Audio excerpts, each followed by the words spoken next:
Stepfather tried to get rid of his fat daughter, but this cowboy changed her fate forever.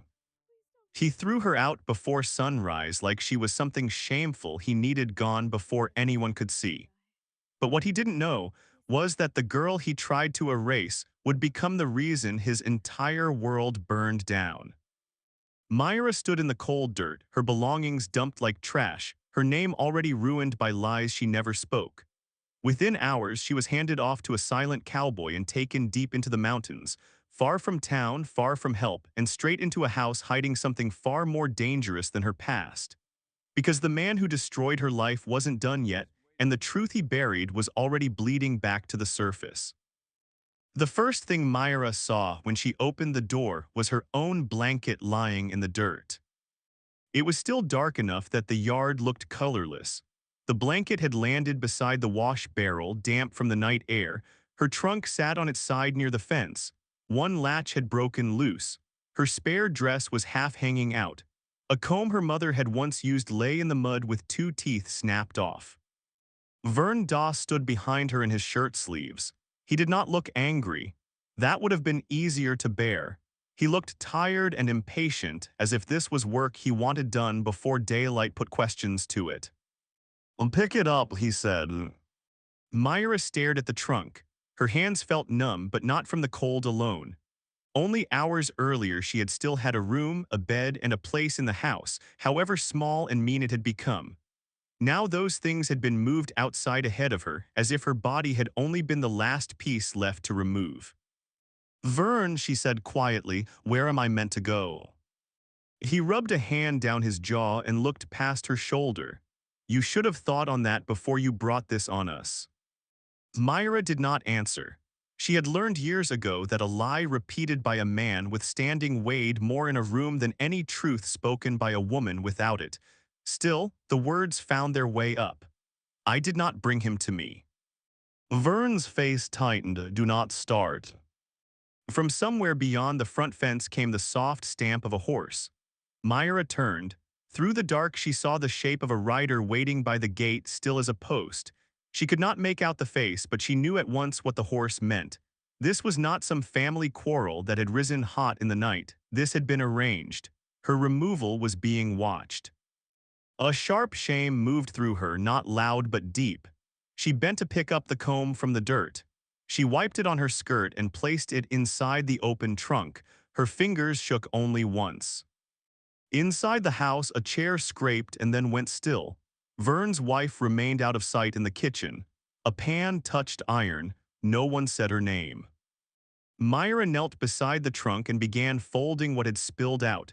Two dresses, a shawl, stockings that had been darned too many times, her mother's Bible, though she had not opened it in months. She worked carefully, trying not to seem hurried. She would not give them the sight of her scrambling. Behind her, Vern said, "There's a man coming." She stood slowly. "To do what?" To take you." The cold in her limbs changed then. It sharpened. "Sell me." His head snapped toward her. "Mind your mouths." "What should I call it?" "You should call it mercy that anyone's willing to feed you now." That struck harder than the rest. Not because it was new, but because he said it in the tone of a man settling an account. Hoofbeats came up the road, steady and unhurried. The rider at the fence moved to one side. A wagon rolled into view out of the thin gray before dawn. One horse pulled it. On the seat sat a broad-shouldered man in a dark coat, hat low, face weathered and unreadable. He stopped in front of the yard and climbed down without looking at Myra first. "Vern Doss," he said. Vern stepped forward. "Barton Hale." So this was the man. Myra had heard the name once or twice in town. Mountain Ranch, keeps to himself. Mother not well, not a man known for wasting words. Barton's gaze went to the trunk, then the blanket, then finally to Myra. He took her in the way a man might look over a mule before deciding if it could carry weight. There was no mockery in it. That almost made it harder. "Is she healthy?" Barton asked. Vern said, "Strong enough." Myra felt heat rise in her neck. Barton asked, "Trouble?" Vern gave a humorless breath through his nose. Not if she remembers what she owes. I asked if she makes trouble. No. It was the first lie spoken in her favor, though it was not kindness that shaped it. Vern wanted her gone. Trouble would only lower her worth. Barton nodded once. I need a woman in the house. My mother can't be left alone long. Work is hard. Food's plain. She'll sleep in the side room. Wages if the work holds. He said it facing Vern, not her. Myra lifted her chin, and if the work does not hold. Barton looked at her properly then. His eyes were gray and flat as creek stone. Then you won't stay. Silence followed. The rider by the gate shifted again. Myra could feel his attention without turning. Vern said, there you see, a place. A place, the words nearly made her laugh, but nothing inside her had enough ease left for that. Barton stepped toward the trunk, that all. That's all, Vern said. Myra answered at the same time, yes. Barton took the trunk by one handle and lifted it into the wagon bed. He did not offer a hand with the blanket. Myra picked it up herself and laid it over the trunk. The broken latch hung open. Barton noticed and pulled a leather strap from under the seat to tie it shut. He did it with practical motions, then climbed back down. He spoke to her at last as if setting terms on a job already agreed. You ride on the back bench, we stop once for water. My mother does not take well to strangers, don't crowd her, don't ask questions she can't answer. If I say leave her be, you leave her be, if I say come, you come. Myra met his eyes, and if I say no. You can say it, he replied, won't change the road. Vern turned away then as if the matter had already been completed. He started back toward the house. Myra watched him take 3 steps, not once did he look back. Vern, her voice came out low. Well, he stopped. She had not planned words, that was plain even to her. There was no speech in her, only one last need too raw to swallow. Did you ever mean to keep me? For a moment she thought he might answer honestly from sheer weariness. Instead he said, I kept you longer than most would have. He went inside and shut the door. Myra stood with the blanket in her arms until Barton said, get in. She climbed onto the rear bench. The wood was cold through her skirt. Barton took up the reins. The waiting rider at the gate moved aside to let them through. As the wagon rolled past, Myra finally looked at him. Deputy Oris Bell, Sheriff Doran Kitt's man. He gave her a short, unreadable nod, then watched the wagon leave as if confirming freight had departed. No one in the house came out. They took the main road first, heading west along the line of dry fields and low fences. Dawn was only beginning to loosen the dark. The land looked washed of warmth. Myra kept her hands folded around the blanket to keep them still. Barton drove without speaking. The wagon wheels rattled over stone. After a mile, he said, can you cook? Oh, yes. Properly. Oh, yes. Can you lift a grown woman from bed if you have to? As if I have to. He glanced back once, measuring whether that was pride or truth. She wanders sometimes, he said. Mind drifts, body follows. Oh, your mother's. Oh, yes. What's wrong with her? He waited long enough that Myra thought he might not answer. A fall years back, since then some days are better than others. Does she know who people are? Oh, sometimes. Myra looked out over the rough grass and low brush. Then why take me if she does not know me anyway? His voice remained level, because she still knows when a person is careless. Well, that ended it. By full sunrise, the road had broadened and then thinned again as they moved away from town. Once Barton pulled up by a creek and let the horse drink, Myra climbed down stiffly. Her legs were sore already from holding herself tight. She knelt to splash water on her face. When she rose, she saw Barton looking back down the road they had traveled. What is it? She asked. Oh, nothing. But it was not nothing. His body had gone still in a way that meant he was listening with more than his ears. A minute later, he climbed back onto the wagon and turned them off the road onto a narrower track through scrub oak and broken stone. That isn't the road we came on, Myra said. I know. Why change? He flicked the reins lightly, less traffic. She did not believe him, but she let it rest. A little later, when the wagon cut across a dry wash and climbed toward higher ground, Myra looked back and saw, far off, a moving shape at the edge of the old road. Horseman or shadow she could not tell, but she kept looking until it vanished. The land grew steeper as morning rose.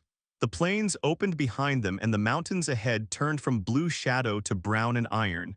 Barton's ranch sat higher than she had pictured. Pine began to show among rock. The air changed. It smelled cleaner and lonelier. They stopped once more near noon. Barton handed her a heel of bread and a piece of salted beef wrapped in cloth. She took them without thanks. He did not seem offended. You can go back, she said after a while. He was tightening the harness strap. Can I? If you think this is a mistake. He pulled the strap snug and checked the buckle. Is it? As I don't know. Neither do I. He said it so plainly that she almost laughed from the strangeness of it. No man in her life had ever admitted not knowing a thing when certainty would serve him better. They rode on. Near afternoon, clouds began gathering over the ridge. The track narrowed between pine and stone. Once the wagon jolted hard and Myra caught herself against the sideboard. Barton reached back without turning, steadying the trunk so it would not shift onto her knees. It was a small thing he let go at once. By the time the ranch came into view, the day had gone gray. The house sat in a fold of ground with a barn, a lean shed, and a corral below it. Nothing about it looked easy. The house was not large. The barn needed repair along one side. Smoke came thinly from the chimney. A windmill stood farther off near the water tank, creaking as it turned. This is it, Barton said. Myra's low. Oaked at the place that might hold her for a week, a season, or only until the next hard decision fell on somebody else's tongue. No children ran from the yard. No hired hand crossed in front of the barn. The stillness felt uneasy, not peaceful. Barton climbed down and took her trunk from the back. Myra followed more slowly. The ground beneath her boots felt different here, stonier, less forgiving. The front door opened before they reached it. An old woman stood inside the dim hall, one hand braced on the frame. She was thinner than Myra expected. Her gray hair had come loose on one side. Her face was lined and pale, but her eyes were alert in a sharp, restless way that did not belong to a weak body. She looked first at Barton, then at Myra, then down at the trunk as if reading a message in it. Too soon, she said. Her voice was rough with sleep or age. Barton went up the steps, needed to come today. The old woman's gaze returned to Myra. It lingered there in a way that made Myra straighten without meaning to. Who's she? The woman asked. Myra Doss, she's staying on to work. The old woman's mouth tightened. No one stays. No. But the old woman had already stepped back into the house. Barton carried the trunk in. Myra followed, blanket in hand. The front room was neat but worn hard by use. A lamp sat on the table. Boots stood by the hearth. The house smelled of soap, broth, smoke, and old wool. You'll put your things in the side room, Barton said. Kitchen there, waters out back, supper at dusk. You start proper in the morning. Myra nodded. He led her down a narrow passage and opened a small room with a bed, washstand, peg on the wall, and one square window looking toward the barn. It was plain, but it had a latch that worked and a quilt folded at the foot of the bed. Door sticks in wet weather, he said. Shoulder it if you have to. Then he left her there.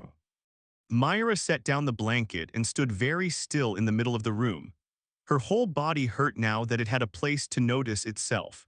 She sat on the bed edge, then got up again at once as if rest had not yet been earned.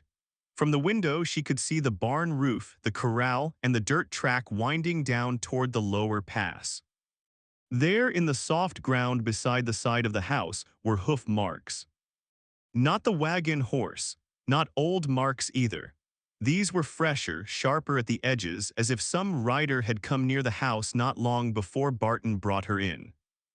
Myra stayed by the window until the wind lifted dust through them and the light began to fail. She had left one house under watch. Now she had arrived at another place already being ridden up to in secret. Whatever this ranch was, it was not outside the reach of the men who wanted her gone. Dear viewers, make sure to subscribe to the channel now, and let us know in the comments where you're watching from. Myra woke before first light because she did not know if she would be allowed to sleep past it. For a moment she did not know where she was. Then the shape of the small room came back to her, the washstand, the peg on the wall, the square window gone dark with mountain morning. Every joint in her body ached from the wagon ride. Her palms still felt raw from lifting her trunk and gripping the bench. She dressed quickly and went into the kitchen. The house was cold. Barton was already there, pulling water from a kettle into a basin. He looked up once and nodded toward the stove. "Fire first," he said. "Then oats for Ma, mine plain, yours when the rest is done." Myra moved at once. There was relief in having orders she could follow. The stove took longer than she wanted. The wood was stacked by size, and Barton watched her once when she reached for the wrong split, then turned away without correcting her. She understood that too. He wanted to see whether she could manage without being guided like a child. By sunrise, she had ash on her sleeves, heat in her face, and porridge sticking to the bottom of one pot. Barton scraped it himself without complaint, which felt worse than a sharp word would have. Selah Hale entered the kitchen late, leaning slightly against the doorframe. In morning light, she looked even thinner than she had the day before, but the alertness in her eyes had not left. Myra moved toward the chair nearest the table.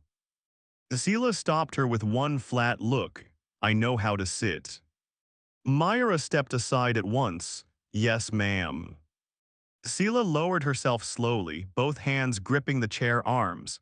Once seated, she seemed older by 10 years. Barton set the bowl in front of her. "You'll let Myra bring the tray if I'm in the barns." "I'll let who I please." He did not answer. Myra stood by the stove with the spoon in her hand and understood that nothing in this house would be softened to spare her feelings. After breakfast, Barton showed her the work in the same plain manner he had used on the road. Water from the pump, broth for noon, medicines in the cupboard, left shelf only. Do not mix them. Do not ask Selah if she remembers something when she clearly does not. Do not wake her hard when she drifts into troubled sleep. "Can you read?" he asked. "Oh, yes." He handed her a folded page with rough notes in a steady hand. Times for broth, tonic, compress when pain rose in Selah's head. Myra took it carefully. The fact that he had written it down told her more about his life than any speech would have. He had been carrying this alone too long. The morning ran rough from the start. The pump handle was heavier than it looked. The first bucket sloshed over her skirt. The wash tub bruised her thigh when she turned too quickly with it. Selah refused the broth at noon, then wanted it half an hour later and called Myra by another name when she brought it. "Lena," Selah muttered. "My name is Myra." Selah took the bowl, eyes narrowed, didn't ask. Still, she drank. Myra aired the bedding, straightened Selah's room, and tried to learn the house before weather made everything harder. By afternoon, her back had begun to ache, but she kept moving. Barton saw it once through the open shed door. If he thought less of her for it, he did not show it. Then the sky changed. Wind came down the slope in quick, uneasy gusts. The pine near the water tank bent and hissed. Barton looked up from mending a hinge and said, "Storm coming." Myra moved faster after that. She pulled the last shirts from the line, then brought in split wood enough for the evening. By dusk, the clouds had settled low over the ridge, and the first rain tapped hard against the windows. Supper was beans, cornbread, and the last of the morning oats warmed with milk for Seela. The old woman ate little. She watched Myra more than she watched her bowl. Once, when Myra reached to take the empty cup, Seela caught her wrist with surprising strength. "Don't open the door," Seela said. Myra looked at her. "Which doors?" But Seela was already staring past her, listening to something that was not in the room. Barton led his mother back to her room after the meal. Myra cleared the dishes and scrubbed the table by lamplight. Outside, the wind strengthened. Rain hit the house in slanting sheets. Somewhere, a loose shutter struck wood in a hard, uneven rhythm. When the kitchen was finally in order, Barton came in from checking the barn. Water darkened his shoulders and hat brim. "Latch the back," he said. Myra did, then he showed her the side room shelf where extra blankets were kept. "If she calls in the night, wake me." "She wanders often." "Not often enough." He took the lamp from the table. "Sleep while you can." Myra did not answer. She waited until his footsteps moved away down the hall, then went to her room and sat on the bed fully dressed for a few minutes, listening to the storm. The mattress was narrow. The wind found the weak places in the walls. She lay down anyways. A sleep came in broken pieces. She woke once to thunder far off, again to the sound of rain draining hard from the eaves. The third time she woke, it was because the house had gone too quiet. Myra sat up at once. At first, she did not know what had changed, then she understood. Earlier, even in sleep, she had been dimly aware of sounds from the hall, a board creaking, Barton moving once, Seela coughing behind her door.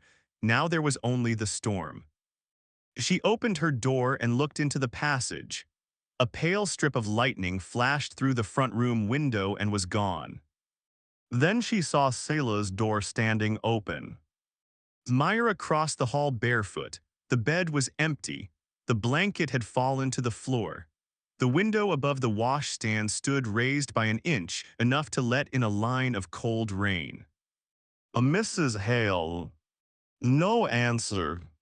Myra went to Barton's room and knocked once, then pushed the door open. He was up before she spoke. She's gone." That was all it took. They searched the house first, then the porch, then the yard. The wind cut through Myra's thin wrapper dress. Barton pulled on his coat and swore under his breath when he saw the print of a bare foot in the mud below Seela's window. "You go to the shed side," he said. "I'll take the lower corral." Myra did not waste breath saying she might miss her in the dark. Barton had already moved into the rain. The yard was slick and black under the storm. Myra ran toward the shed, calling once then again, but softly.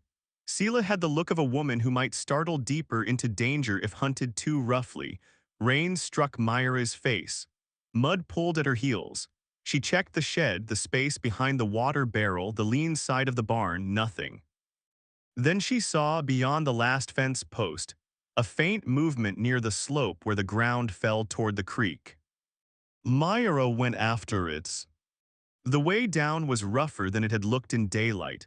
Twice she slid on wet stone and caught herself with both hands. Water ran in narrow sheets across the path. She called Seela's name again. The wind tore it away. At the bottom of the slope, near the bank where brush lined over the creek, she found her. Seela stood in the rain without shawl or shoes, one hand on a low branch as if she had stopped there to remember why she had come. The creek was swollen and fast, carrying twigs and foam in the dark. One more step and the bank would likely give way beneath her. "Mrs. Hale," Myra said, forcing steadiness into her voice. "Don't move."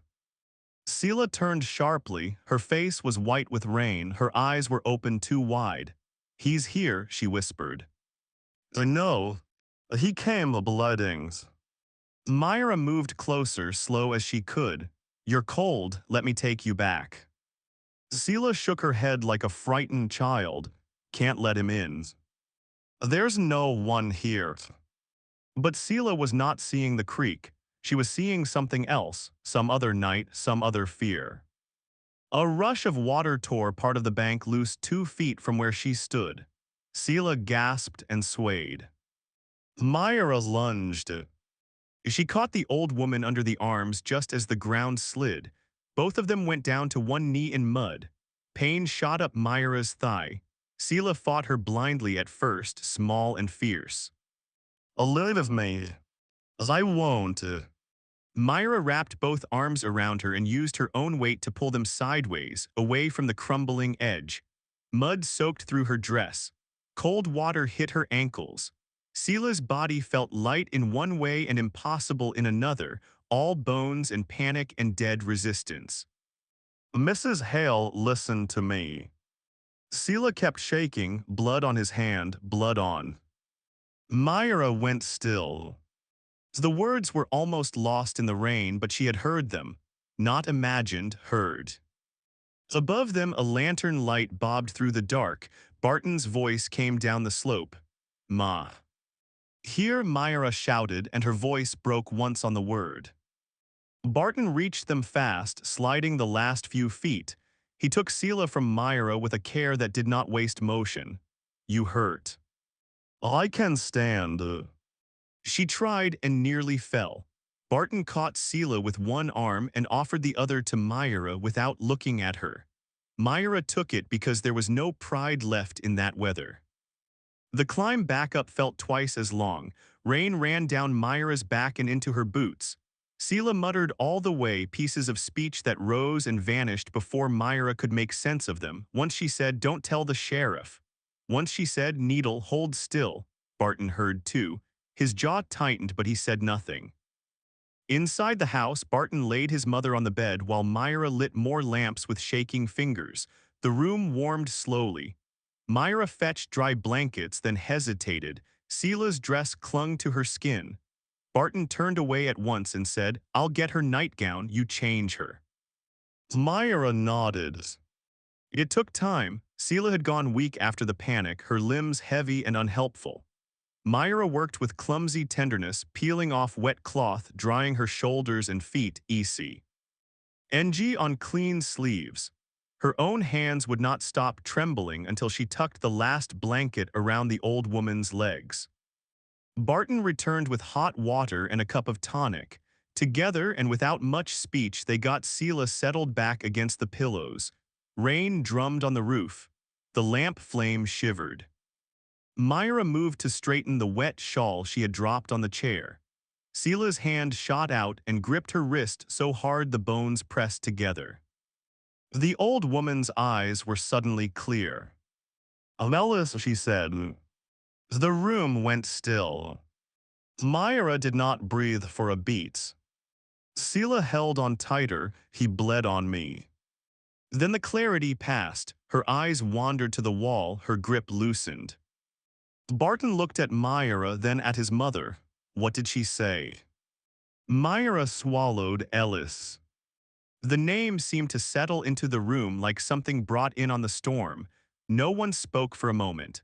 Barton finally drew the blanket higher over Sela's shoulder. His face had gone very still. "You should change your clothes," he said to Myra. Only then did Myra realize how cold she was. Mud streaked her calves. One sleeve had torn at the elbow. Her hands were red from hauling Sela off that bank. Yet the cold inside her no longer came from the rain. She had come to the Hale place as a woman nobody wanted near decent people.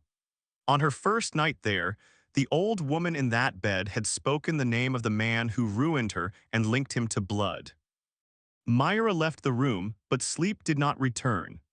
Long after she changed into a dry dress and lay under the quilt, she kept seeing Sela at the creek edge, staring into the storm as if an old terror had risen out of the dark to claim her.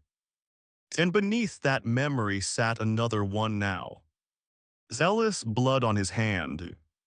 Whatever had happened the night Myra's life was turned against her had not ended in town. Somehow, against all sense, it had reached this house first. Morning did not wash the night away. The storm moved east by dawn, leaving the yard slick and the sky pale. Water dripped from the eaves in slow, steady lines. The slope below the house looked torn where the creek had climbed and pulled at the bank. Myra's legs ached from the drag back uphill. Her hands were stiff. Still, she rose early and lit the stove before Barton came in. He said little over breakfast. Seela sat at the table with a blanket over her knees, thinner and more worn than the day before. She ate only toast soaked in broth. Once she looked straight at Myra and frowned as if she almost knew her. Then that look passed and she turned her face toward the window. Barton waited until Seela had finished half the cup before he spoke. What exactly did she say by the creek? Myra kept her eyes on the kettle. She said he was here, that he came bleeding. Later she said Ellis, and she said he bled on her. Barton nodded once. She spoke in names before that meant nothing. Did that sound like nothing? His gaze held on her for a moment. No. That was all, but the word mattered. He had to go down to the trading post before the road washed worse. Flour was low, lamp oil nearly out. Seela's willow bark needed replacing. Myra expected he would leave her behind after the night they had had. Instead he said, "You'll ride along, Ma comes too." Myra looked at him in that state. She does worse when left with strangers, and I'm not leaving you alone up here till I know who rode near the house. That settled it. By mid-morning they were on the road. Barton drove. Myra sat beside Seela in the rear, one hand braced near the old woman's elbow whenever the wagon lurched. The air after rain was cold and clean. Every wheel turn seemed louder in the washed world. They passed only two riders on the way down, both men from farther east who tipped their hats to Barton and then looked away from Myra with the quick, interested glance people used when they wanted to carry a story home. The trading post sat at the edge of town where the packed road widened near the blacksmith and feed shed. Myra felt the shift in her body before the wagon even stopped. Town had once meant errands, buying thread, hearing three women speak at once near the molasses barrel. Now it meant eyes. Barton climbed down first and tied the horse. "Stay with Ma," he said. "I won't be long." Myra nodded. Seela sat rigid beside her, fingers clenched in her lap. The old woman had covered her hair with a dark scarf, but even wrapped like that she looked uneasy, as if the closeness of buildings pressed on her. People noticed. Of course they did. A woman with Myra's face and size was hard enough to ignore on an ordinary day. A woman already stained by rumor, sitting in Barton Hale's wagon beside his frail mother, became something else entirely. Two men near the smithy lowered their voices when they saw her. A woman coming out of the mercantile paused on the boardwalk and then moved on with that careful speed people used when curiosity wanted the better view without admitting it. Myra kept her chin level and looked past them all. Then Ellis Kit stepped out of the sheriff's office.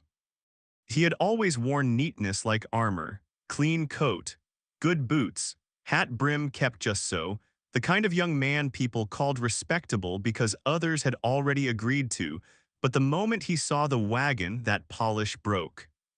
His eyes went first to Myra. Shock crossed his face so quickly he could not hide it. Then he saw Seela. Everything in him changed. He stopped dead on the walkway. Seela, who had been staring at the horse's mane, looked up as if some thread had pulled her face toward him. Her whole body stiffened. For one breath she was simply looking. Then fear moved through her like a blade. She gripped Myra's forearm hard enough to hurt. "No," Seela whispered. Ellis took one step toward the wagon, then seemed to think better of it. His right hand closed at once, hard and quick, and Myra saw it, saw the slight stiffness in the palm, the faint drag in two fingers as if old hurt still lived there. He tucked that hand behind his coat. Myra's throat went dry. Seela made a sound, low and broken. "Don't let him near me." Myra slid closer at once, one arm braced in front of the old woman. "He won't." Ellis's face had gone pale under the tan. Not shame, not regret, fear, clean and immediate. He looked as though a dead thing had opened its eyes. Doran Kit came out behind him, hat set low, expression calm in a way that made Myra's skin tighten. The sheriff's gaze took in the wagon, Myra, Sela, and finally Barton emerging from the trading post with a sack over one shoulder. For a moment, no one moved. Then the sheriff gave the small, public nod of a man greeting another citizen. Hail. Barton set the sack into the wagon bed. Sheriff. I didn't expect to see your mother down. Needed medicine. The sheriff's eyes went to Sela, then rested on Myra. Town does talk fast. Barton's face gave nothing back. It does. The sheriff let the silence stretch a moment longer. If your mother's taken a turn, send word. I would not want confusion traveling farther than it should. Ellis said nothing. He had not taken his eyes off Sela. She shrank against the seat. Myra felt the trembling begin in her arm before she saw it in the old woman's jaw. Barton climbed up to the front board and took the reins. We're done here. The sheriff stepped aside, safe rode back. No one answered. They rolled away in silence. Myra did not turn to look, but she felt Ellis still standing there, felt his stare like a hand between her shoulders. Halfway up the road, Sela began to breathe too fast. Myra put a hand on her shoulder. Look at me. Sela did not, her eyes had gone far away again. Red cloth, she murmured, don't make me stitch him. Myra felt Barton's shoulders stiffen on the front seat. He did not turn around, he only said, hold her steady. By the time they reached the ranch, the old woman had gone limp with exhaustion. Myra and Barton got her inside together. He lifted under the knees. Myra held her shoulders. In the room, they laid her on the bed without undressing her, too worn to do more just then. The house seemed different after town, smaller, easier to reach. Barton stood at the foot of the bed. He knew her. Myra looked up and she knew him. He gave one short nod. I saw. For the first time since she had come to the ranch, she felt they were looking at the same danger, not two different ones. For the next hour, nothing happened. That quiet carried its own strain. Barton checked every latch on the outbuildings and moved the wagon closer to the house. Myra sat with Sela until her breathing eased, then went to the kitchen to boil willow bark and dry the damp clothes from the trip. The ordinary sounds of the place returned one by one, but none of them settled her fully. It no longer felt like peace. It felt like waiting. At supper, Barton ate little. He cleaned his plate, set it aside, and loaded 2 shells into the shotgun by the back door while speaking in a voice as even as ever. If anyone comes up tonight, don't open. I won't. If Ma wanders, wake me before you step outside. She may not wander tonight. No, he said, she may not. He left the lamp turned low in the hall. Myra noticed that too. A man prepared for darkness in small ways before the larger ones arrived. Sela slept early. The ride and the panic had emptied her. Myra sat beside the bed for a while before going to her own room. The old woman's face looked softer in sleep, but one hand remained clenched above the blanket. Myra lay down fully dressed again. She did not know when that had become habit. Perhaps the moment she left Vern's house, perhaps long before. The night deepened, no storm this time, only clean darkness and the occasional creak of cooling boards. She might have slept an hour, perhaps less. A soft sound woke her. Not loud, not enough to call a careless person from sleep, but Myra had not been careless in a long time. She opened her eyes and listened. There, a board in the hall, then silence. She sat up slowly. The lamp glow under her door was gone. Someone had lowered the wick or blocked it. Myra slid from bed without boots and opened the door a finger's width. The passage was almost black. A pale square from the front room window touched the floorboards. For a second she saw nothing. Then a shadow moved near Sela's room. Not Barton too slight through the shoulders, too careful. Myra opened the door wider. The shadow heard it and turned. A man-shaped darkness crossed the gap in 2 fast steps. Myra lunged toward the hall just as the back of his coat brushed the doorframe. He was already past her, running low. Bartons. The man hit the kitchen, then the back door. The latch cracked wood as he forced it. Cold air rushed in. Myra reached the threshold in time to see him clear the step and vanish into the yard. Behind her, Barton came from his room with the shotgun in one hand. He saw the open door and went after the intruder at once, but by the time he hit the yard, there was only the sound of hoofbeats cutting away into the dark. He stood listening a long moment before coming back in. Myra had already gone into Sela's room. The drawers had been pulled open. The blanket chest stood half-shifted from the wall.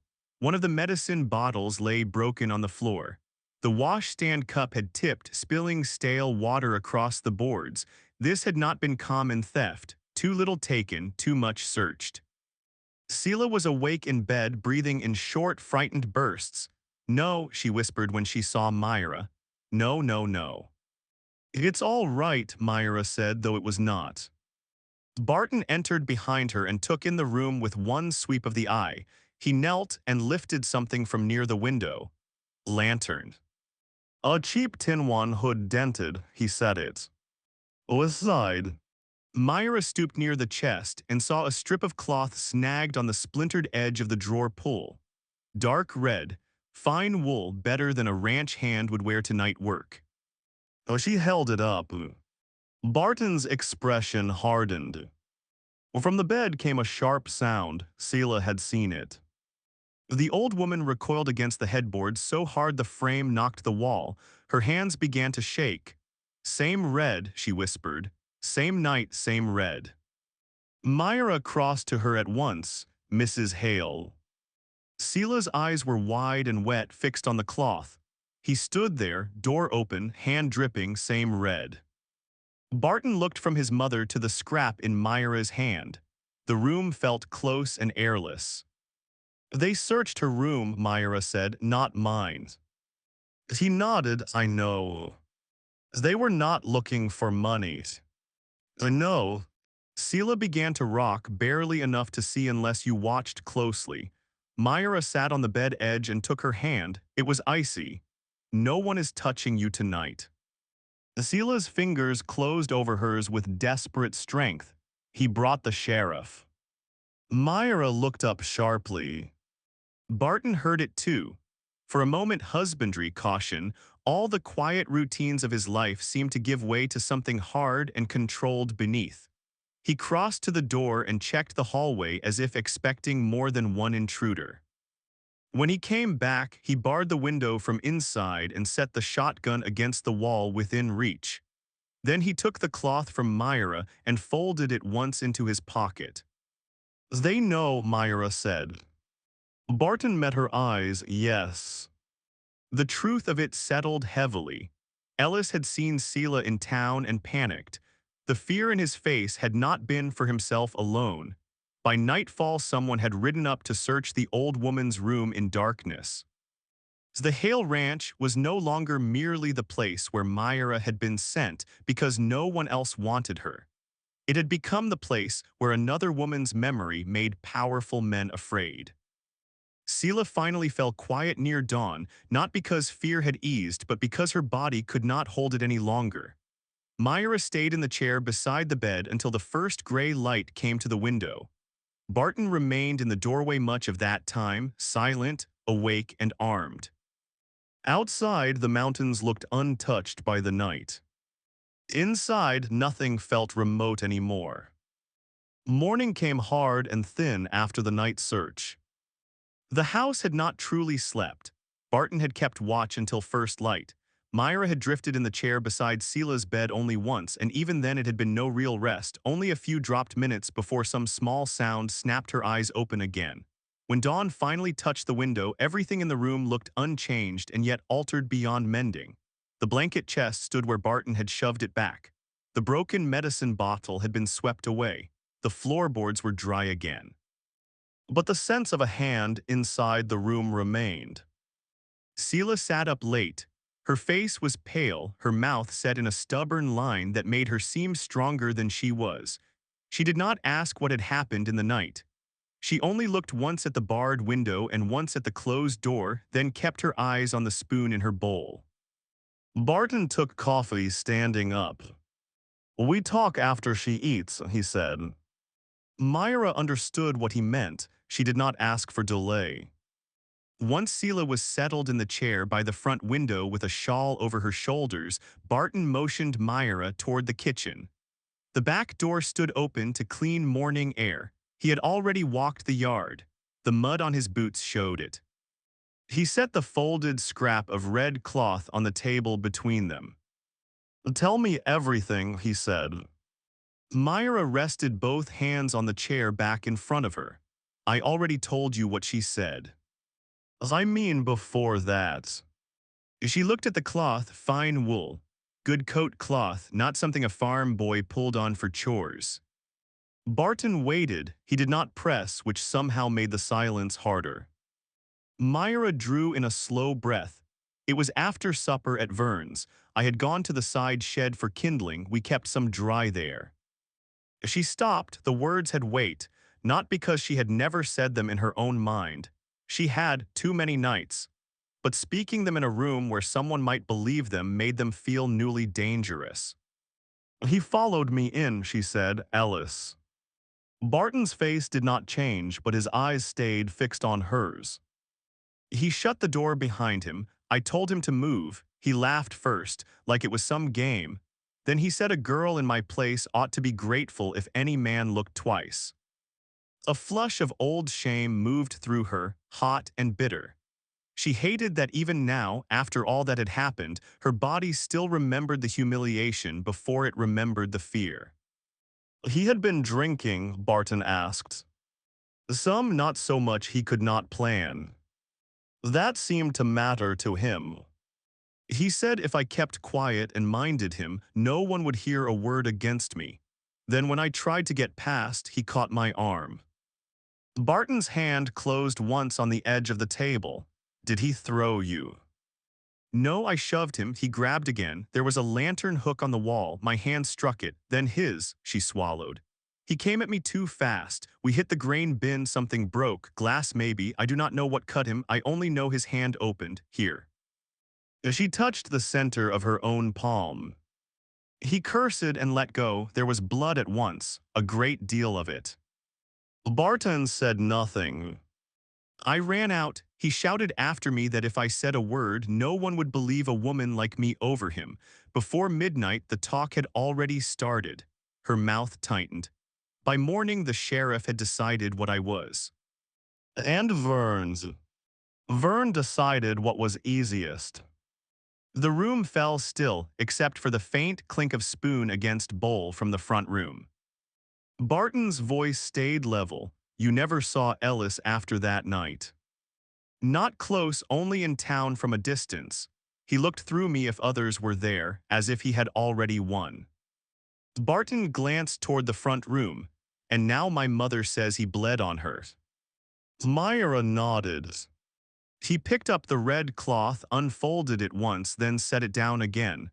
"This came from a good coat. He wore one yesterday." "So did Sheriff Doran Kit." "Oh, yes." Myra looked toward the hall. "Do you think she truly remembers?"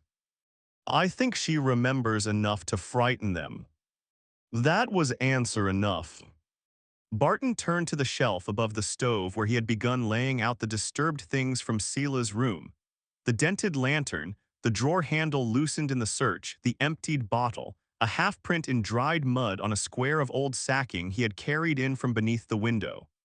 He worked with quiet care, not like a man making evidence, but like one who could not bear to leave pieces of danger scattered about.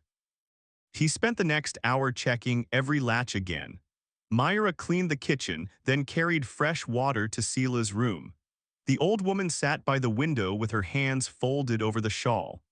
Outside, the mountain air was clear enough that the burned pink line of sunrise still held on the eastern ridge. When Myra set the basin down, Sela spoke without turning. Oh, he was handsome. Myra paused. Sela's eyes remained on the window glass. That makes fools of people. Myra did not answer. After a moment, Sela lifted one hand, palm downward, hard, and turned it slightly as if feeling an old shape in the air. A cut deep, she murmured. Then she closed her fingers and let the thought sink again. The day moved under a strain that never eased. Barton had fence work he could not put off, not with stock needing the upper pasture before the next weather shift. He kept close to the house anyway, moving from yard to shed to corral with the rifle leaning by the back door and the shotgun within reach of the kitchen. Myra could feel his watchfulness even when she could not see him. Near noon he came in carrying a broken hinge from the side shutter. "This split in the storm," he said. "I'll put a strap on it." He set the metal on the table and worked there rather than out in the shed, as if unwilling to leave the house too empty. Myra heated water for Sela's compress and then began kneading bread. The room smelled of yeast and iron filings. Barton reached for the awl, braced the hinge wrong, and the sharp point slid across his palm. The cut was not large, but it bit deep enough to open at once. Blood welled bright against the roughness of his hand. He swore once under his breath. Myra moved before she thought. "Sit." "Oh, it's nothing. And it will split worse if you keep standing." He looked at the blood, then at her, and finally pulled out the chair. Myra fetched the clean rag, the bottle of whiskey kept under the shelf for medicine more than drink, and the small basin. She set them down and took his hand carefully. It was the first time she had touched him without some shared burden between them. His skin was warm. His hand was broad, scarred, and stronger than it looked when quiet. "This will sting," she said. "I know what whiskey does." She cleaned the cut with steady fingers. Barton did not flinch. She pressed the rag harder when fresh blood pushed through and then wound a strip of cloth around the palm, pulling it snug enough to hold. The room had gone very silent. Myra looked up. Sela had risen halfway from her chair. The old woman's face had lost all color. Her eyes were fixed not on Barton but on his open hand in Myra's grip. She took one shaking step forward. "No," Sela whispered. Myra let Barton's hand go at once. "Mrs. Hale." Sela's breathing turned harsh. She stared at the blood as if it had crossed years to reach her. Then her mouth moved around words she had been holding somewhere too deep to touch until now. "Sit still," she said to no one in the room and to someone far away. "You tore it worse. Sit still." Barton rose slowly, "Ma." But Sela no longer seemed to hear him. She came closer, one hand out as if she were reaching through a memory she feared and hated. "Red sleeve," she said. "Your father said shut the door, the girl talks, we finish it by morning." Myra's throat closed.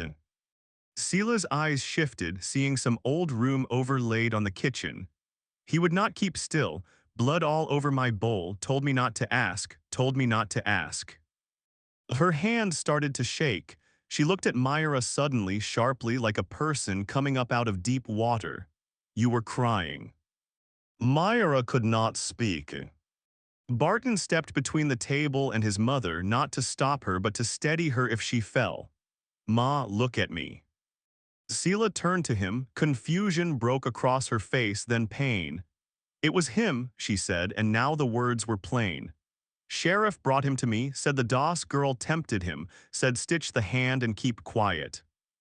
Myra felt the room tilt around her. She had imagined 100 times what it would feel like to have someone say aloud that she had not asked for what was done to her. In none of those imaginings had the words come from an old woman in a mountain kitchen with flour on the table and blood on a rag. Barton took his mother by the shoulders and eased her back into the chair before her legs gave out. He crouched in front of her. "Did Ellis say her name?" Sela closed her eyes. Said she clawed him, said no one would take her word, her breath hitched. Sheriff said send her away before daylight. There it was, not rumor, not guessing, not pity, a shape of truth so plain it hurt. Myra turned from them and gripped the edge of the sink. For one ugly instant she thought she might be sick. The shame she had carried for so long shifted inside her, not gone, not healed, but moved. It no longer sat in the same place. No one spoke for a few moments after that. The kitchen seemed to draw in on itself around the plainness of what had just been said. Barton poured a little water into a cup and set it beside his mother without asking anything more. Myra stood still until her breathing settled enough to trust. Behind her, Barton asked quietly, "Did anyone else hear?" Sela's answer came thin and tired. Number house was dark. After that, the old woman seemed to spend herself all at once. She sagged back in the chair, gaze slipping again, mouth slack with fatigue. Barton lifted her and carried her to the bed without another word. Myra followed with the compressed cloth and helped settle the blankets. When they came back to the kitchen, the cut in Barton's hand had bled through the first wrap. Myra reached for fresh cloth. He let her rewind it in silence. At last he said, "This changes things." Myra tied the knot and stepped back. "It changes what we know. It changes what they'll do if they think she remembers this much." That was the harder truth. He took up the rifle from the wall peg and checked the chamber. "We need more willow bark. Her head will be bad after this. I should take her down to Pratt for the stronger powder. He's the only doctor near enough who might still keep his own counsel." "Take her into town again?" Myra asked. "I do not like it." "Then don't. She can't lie here half-blind with pain if another spell takes her." Myra knew that too. Sela had already begun pressing one hand against her temple. The memory had cost her. By late afternoon, the sky had gone thin and white. Barton hitched the wagon with quick, hard movements. He laid the rifle under the front board where he could reach it, then lifted Sela in with a care so practiced it looked like habit worn into bone. Myra sat beside the old woman again. They took the narrow road this time, the one skirting the lower ridge before it turned toward Pratt's place. The land there folded close. Pine stood thick on one side, drop on the other. No one spoke much. Sela drifted in and out, one hand tight around the blanket. Myra watched the bends in the trail and tried not to think of how easily a wagon could be stopped where the road narrowed. Halfway down the ridge, a rider came into view ahead. Then another. Barton pulled the reins short. Zealous Kit sat the first horse. Beside him rode a broad man Myra did not know, thick through the chest, hired muscle if ever she had seen it. A little farther back, near the bend where the pines thickened, Sheriff Doran Kit sat his horse and watched without calling out. Zealous lifted a hand as if greeting neighbors on an ordinary road. "Mr. Hale, thought that was you." Barton did not answer. The wagon horse tossed its head.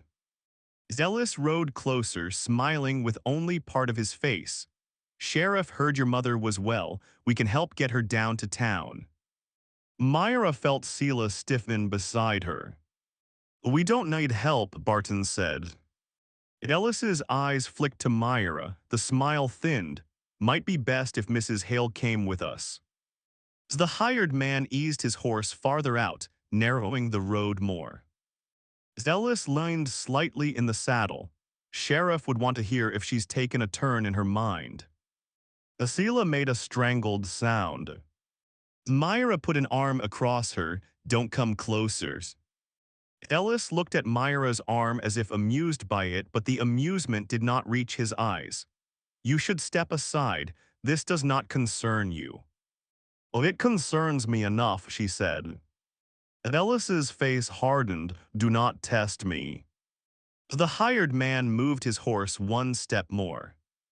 Barton reached under the front board and brought up the rifle in one clean motion. He did not aim it high or wave it. He simply laid it across his leg where both men could see. Back off the team, he said. The road went silent. Ellis's gaze dropped to the rifle, then shifted back to Barton. That's a poor way to speak to the sheriff's son. That depends what the sheriff's son is doing on my road. For a moment it seemed the thing might hold there, strained but unbroken. Then Selah looked up. She saw Ellis full in the face. Her hand shot out so suddenly that Myra almost missed it. One finger pointed straight at him. Blood, Selah said, voice cracking, you lied. Ellis went white. Not pale this time, white. The hired man turned his head toward him in quick confusion, and that was enough to break the balance. Barton snapped the rifle up fully. Move. From the bend, Sheriff Doran Kit said only one thing, his voice carrying cold and controlled through the pines. "Oh, Ellis." It was not a warning to Hale, it was a warning to his son. Ellis cursed and wheeled his horse sideways. The hired man followed fast. The road opened. Barton drove the team through at once, one hand on the reins, rifle still angled across his arm. No shot was fired, none needed to be, yet the danger had turned plain. Whatever Ellis had hoped to manage quietly on that road, his own face had betrayed him before he could finish it. They did not go on to Pratt's. Barton turned the wagon back uphill at the first fork. Myra looked over her shoulder once. Ellis sat motionless where the road bent, watching them go with a stare full of naked hatred and something worse now, fear with no place left to hide. Beyond him, Sheriff Doran Kit had not moved at all. By the time the ranch came into view again, dusk was gathering between the pines. Barton stopped the wagon in the yard and helped Selah down. She had gone quiet after the confrontation, as if the effort of naming him had emptied what strength she had. In the kitchen, while Myra warmed broth and settled the medicine, Barton stood by. The table with the rifle still in hand. At last, he said, we're past guessing. Myra looked at him. They are not after rumor, he said. They are after what she knows. The words settled into the room with the weight of iron. Myra glanced toward Selah's door. Where the old woman now lay spent under blankets, she had almost lost the right to keep around her. Barton was right. They were no longer hiding from disgrace. They were standing between living truth and the men who needed it buried. After the roadblock, the ranch changed shape without moving at all. The buildings stood where they had stood the week before. The corral gate still hung slightly low on one hinge. The windmill still creaked. Water still had to be hauled and meals still made, yet every ordinary task now carried another edge. Myra felt it in the way Barton checked the yard before he crossed it, in the way he left no tool lying where it might be turned against them, in the way the rifle stayed close enough to take up in 2 strides from almost anywhere in the house. Selah felt it too. She was quieter after the encounter on the road, but not calmer. Certain things unsettled her at once now, bootsteps too fast on the porch, a sharp male laugh carried from far off, even the sight of a red cloth folded on the kitchen shelf. At other times she would look at Myra with strange, searching steadiness, as if trying to understand why the face before her mattered so much. 2 mornings after the roadblock, Myra was helping her dress when Selah caught the edge of the shawl and said very clearly, "I should have told." Myra paused with the pin in her hand. Selah stared at the floor. He was a boy then, that is what I said in my head, a boy. Then morning came and the girl was gone. Myra swallowed.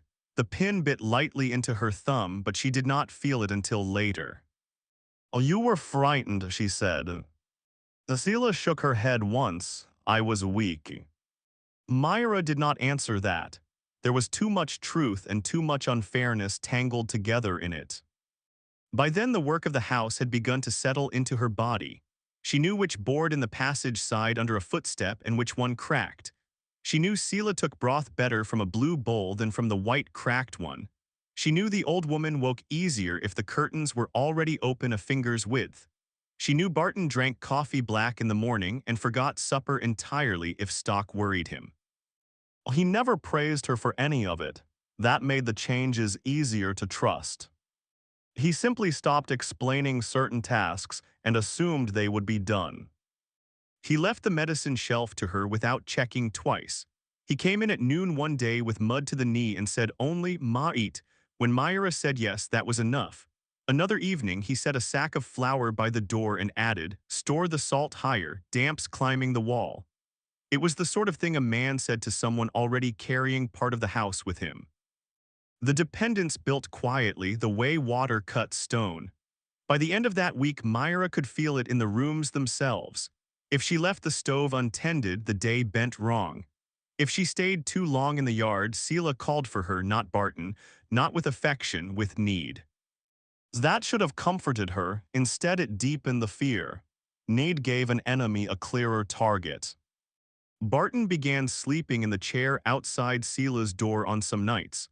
On others, he checked the barn once more before bed and then again halfway to dawn. He never said he expected attack. He did not have to. The set of his shoulders said enough. One afternoon, he came in from the lower fence line with 2 facts and no extra words. Fresh tracks by the creek. Myra turned from the wash basin. How many? 2 horses, maybe 3, kept to the pines. On today, well, he nodded. Seela was in the front room, darning one old cuff with more patience than sight. She looked up when the word tracks reached her. Myra saw the thread slacken in her hand. That evening, Barton brought the horses in earlier than usual and barred the barn's side door from inside. The air carried the dry smell of weather about to turn. The sunset went thick and red behind the ridge. Myra did not like that color now, not on cloth, not in sky. Supper passed under quiet strain. Seela ate more than she had in days, which often happened when fear sharpened her back into the present. Barton said little. Myra cleared the table while dusk settled. The house lamps made small circles against the growing dark. Then the smell came. Not wood smoke from the stove, not lamp oil. A harsher smell, pitch and dry hay catching too fast.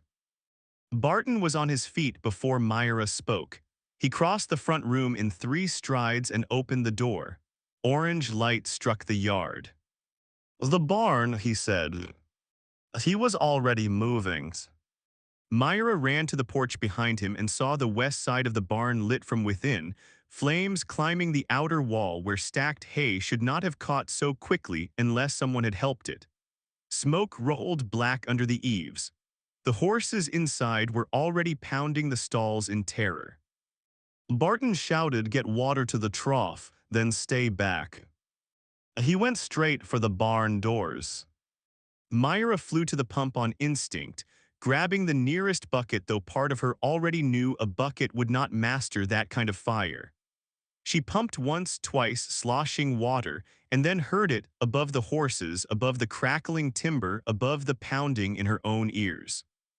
Asila, OCR, why from the house? Myra turned so fast the bucket tipped across her shoes. The front room lamp had gone over in the rush to reach the door. Its flame had died on the boards, but the fall had startled Seela badly enough that she had tried to move on her own. Now, through the open doorway, Myra could see the old woman in the passage, one hand against the wall, smoke already beginning to drift through from the back where the wind was pushing it. A Mrs. Hale. Seela stared not at Myra but toward the barn, frozen by fire and memory tangled together. Well, the horses screamed again. Barton had thrown the barn doors open now. A mare burst out wild-eyed and nearly knocked him down. He caught the halter rope of another and slashed a stall strap with his knife. Smoke poured around him. Myra dropped the bucket and ran into the house. By the time she reached Seela, the old woman had sunk to her knees. No more blood, Seela was saying, no more. Myra got an arm around her shoulders and tried to lift. Seela was light in some ways but dead weight when fear took the strength from her. Smoke curled low along the ceiling. The fire had not reached the house yet, but sparks struck the roof like thrown seed. Up, Myra said, you have to help me. Cecilia coughed hard and sagged against her.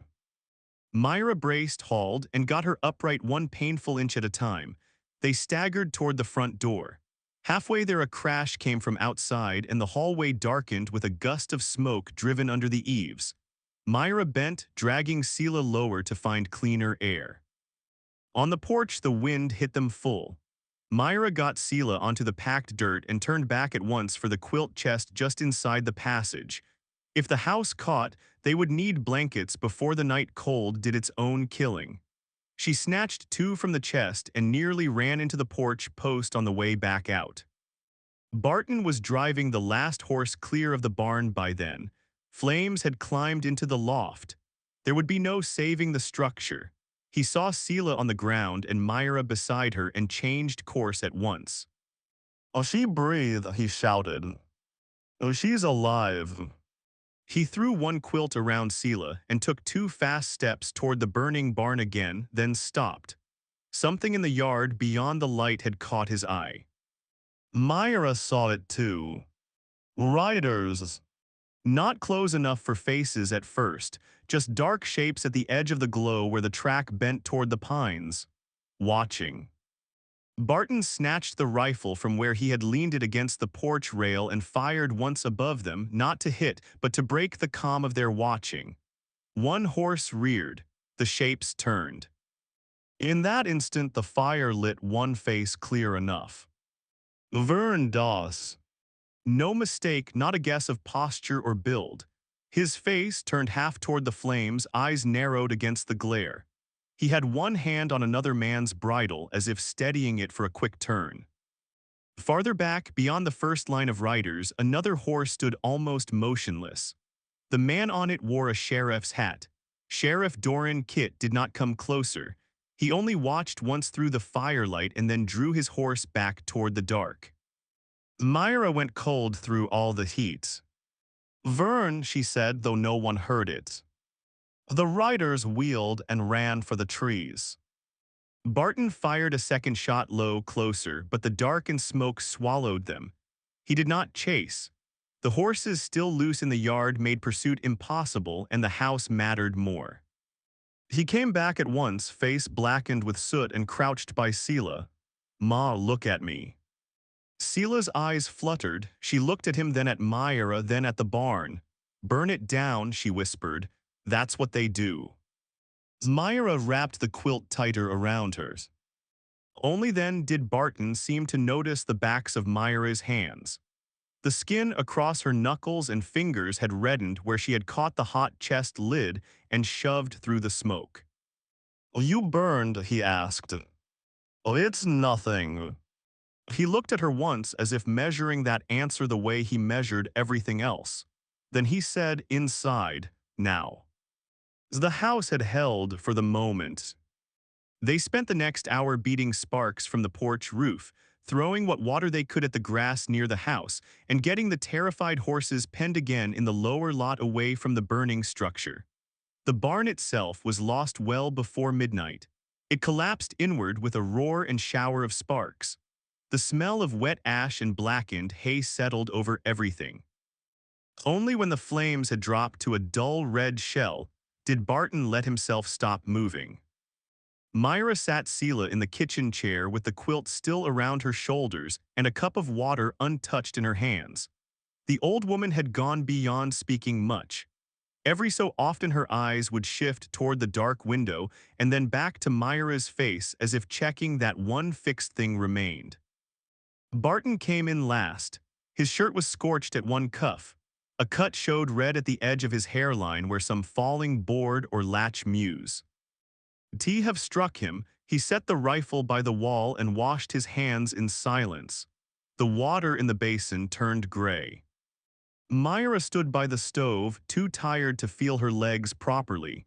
At last she said, "I saw him." Barton lifted his head. "Vern's." No other name needed saying. The room stayed very still. Barton dried his hands on a cloth. "You certain?" "Oh, yes." He gave a single nod. It did not look like surprise. It looked like confirmation of a thing he had hoped to be wrong about. Sela stirred in the chair. She had nowhere else, she said, not fully to either of them, so they thought no one would stand. Myra looked down at her burned hands. The skin was blistering at 2 fingers now. She had not noticed when it happened. Somewhere between dragging Sela and hauling blankets and bracing the old woman's weight, the pain had gone under everything else. Barton saw it at the same moment. Sit. I'm fine. That wasn't a request. There was no heat in it, only decision. Myra sat. He brought the basin fresh and a jar of salve from the shelf. His touch when he took her hand was careful and brief. He spread the salve over the burns without speaking. The silence between them was not soft. It was shaped by the knowledge of what had just been done to his place and by whom. They burned your barn, Myra said finally. They tried to scare us off the mountain. And me out of the house. Oh yes. The plainness of it hurt more than comfort would have. When he finished wrapping her hands, he stood and looked toward the black window over the sink. The hay for winter was in there, he said at last. Harness too, 2 saddles needing repair, half the spare feed. He let out one slow breath. It's a year's work gone in one night, and more than I can easily replace before cold comes. Myra said nothing. After a moment he added, quieter, my father raised that barn with me when I was still too small to lift a full board. Then he looked back toward the dark glass. They know this won't die quiet now, he said. Myra thought of Vern at the fire line, of the way he had held another man's horse like help given without protest. Her chest tightened with something beyond grief. Grief was for what had once been hers. This was different. This was the full sight of what had never truly been. They helped throw me out, she said. Now they help burn your place because you took me in. Barton's face stayed turned toward the dark glass. No, he said, they burned it because my mother can hurt them. That mattered. He would not let her carry what was not hers just because she had been trained to do so. Sela lifted her cup at last and took a thin swallow. Then she looked at Myra with more clarity than she had shown all evening. Oh, you came back for me, she said. Myra said nothing. Oh, you could have run. The kitchen clock ticked once, twice. Barton did not move. Myra looked down at the wrapped hands in her lap. I know. Sela nodded slowly, as if that answer told her what she needed. The burned barn still smoked outside until dawn. Neither Myra nor Barton slept. There was too much gone, and what remained was no longer sheltered by the idea that the mountain itself could keep men out. Before the first light touched the ridge, Myra stepped onto the porch wrapped in a blanket and looked toward the black shell of the barn. In the ash-streaked dirt near the corner post, where riders had turned fast to flee, one track stood out deeper than the others. A boot heel with a chipped outer edge. Vern's. She knew it because she had seen that worn heel mark in her own yard for years. The fire had not only destroyed the barn, it had burned away any last excuse she might have made for him. The morning after the fire smelled of wet ash and ruin. Smoke still curled from the barn remains in thin gray threads. The roof had fallen in fully before dawn. What stood now was half a wall, the black bones of beams and a scatter of charred hay. Barton was outside before the sun, checking what could still be salvaged, counting tools, testing the lower corral, moving feed sacks away from sparks that no longer showed but might yet be alive underneath.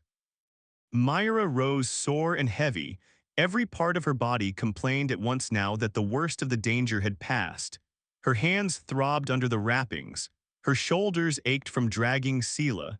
Her throat still burned from smoke. None of that stopped the work. She helped Sela dress in silence. The old woman's face had taken on a gray cast overnight, not from illness alone but from the sharp strain of too much fear and broken sleep. She was clear enough to know the barn was gone. That knowledge sat in her eyes even before Myra opened the curtain. They'll come back, Sela said quietly. Myra adjusted the shawl around her shoulders. Maybe. Sela looked at her. No, they will. There was no use lying to her. Yes. At breakfast, Barton ate standing. The cut in his hairline had clotted badly. Ash darkened the lines around his mouth. He looked like a man holding too many ends of one rope and knowing one of them would snap if he let his grip change. He said, I'm riding the lower boundary after I bank the rubble. Myra nodded. Door stays barred if I'm out of sight. No one enters unless I say. Again she nodded. He looked at her wrapped hands.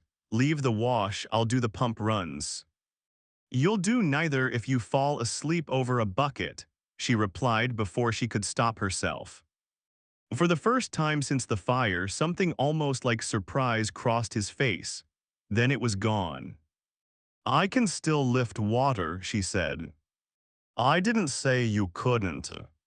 That was as close to concession as either of them managed. The first half of the day passed under the weight of damage. Barton moved between yard and ruins. Myra kept Sela indoors, dosed her for the headache, pressing behind one eye, made broth, and carried out the tasks that could still be done with bandaged hands. Everything took longer. Even lacing Sela's sleeve felt clumsy, yet the house could not be left to grief. Hunger still came, fire still needed laying, blankets still needed turning where smoke had settled into them. Near noon, Barton came back from the lower fence line on horseback rather than on foot. That alone made Myra step to the window. He dismounted quickly and strode to the porch with a folded paper in one hand. A writer brought this from town, he said. He held out the paper. Myra did not take it. He unfolded it himself and glanced down once more as if perhaps the words might have changed since he first read them. Boundary complaint, he said. Henshaw claims 3 of my yearlings crossed and 1 went missing.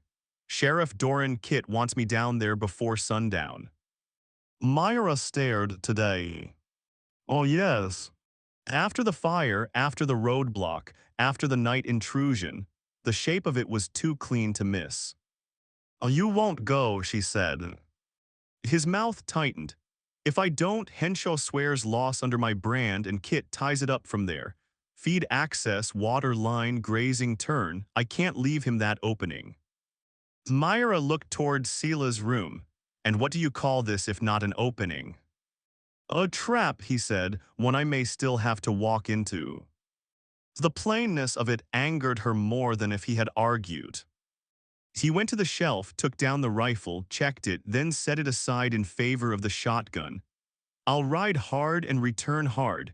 Oris Bell brought the paper. He'll expect to report whether I came. You trust Oris Bell? No. Then why do what he expects?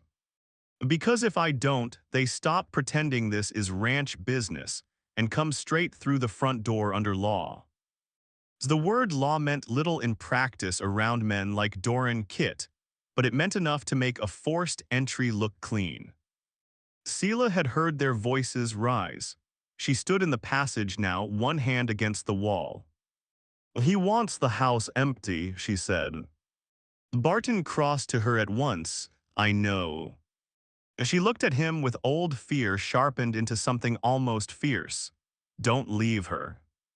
Myra felt that before she answered it. Sela did not mean leave Myra unguarded because she was weak. She meant do not leave her because she is the one still standing between me and them. Barton lowered his voice. I'll be gone only as long as I must. Sela's hand closed on his sleeve. That's enough. He put his own hand over hers, then gently eased free. The next hour moved too quickly. Barton saddled the gelding, set the rifle by the kitchen door for Myra, loaded shells in a line on the table, and showed her again how the back trail cut through cedar scrub before dropping toward the old freight road. She already knew the path in broad terms. Now he gave it in hard detail. Well, if anything turns wrong, he said, you take her out the back, keep to the pines past the dry wash, then angle south till you hit the cut bank. Don't take the open bend. Myra repeated it back. Water skin under the bench, dried meat in the cloth sack, my mother's powder in the tin, leave the chest if you have to, leave anything but her. He stopped there, perhaps because he heard the sharpness in his own voice. Myra held his gaze, I know. He looked at her a beat longer, then quieter, I know you do. That was the first thing like trust he had given her in words. He left in a cloud of gray dust and hoof sound. Myra stood in the yard until the trees swallowed him. Only then did she go back inside and bar the door. The house felt too large at once. Sela would not rest. She drifted from chair to bed and back again, her body uneasy as a horse sensing weather. Myra tried reading aloud once from the Bible because the sound of a voice might steady the room. It did for half a page. Then Sela lifted a hand. Stop. Myra closed the book. Silence held for a while. Outside, the wind moved across the burned barn shell with a dry whispering sound. Myra mended one torn sleeve, checked the back latch twice, laid out the medicine tin and then put it away again because seeing it made the leaving feel too near. Just past mid-afternoon, the dog from the neighboring spread began barking somewhere low on the slope. It was a distant sound, but wrong in its rhythm. Not fox, not stray calf men. Myra went still. Cecilia looked up from the chair by the hearth. They're here. Myra crossed to the window and kept to the side of it. Down near the yard entrance, two riders had appeared, then a third. Sheriff Doran Kit sat the lead horse. One of the others had already begun angling toward the side of the house. She did not wait to see more. Alapo, she said. Cecilia tried, her legs shook under her almost at once. Myra got one arm under her and steered her toward the back room where Barton had left the satchel. Her own hands protested when she grabbed the strap, but Payne no longer had the right to argue. A knock sounded at the front door. Not loud, formal. Mr. Hale, Sheriff Doran Kit called, Sheriff's office. Myra did not answer. The knock came again. Need a word with Mrs. Hale regarding last night's fire.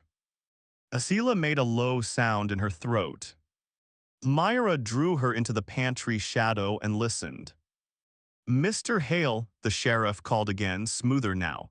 If no one answers, we'll enter to make sure the old woman is in proper care.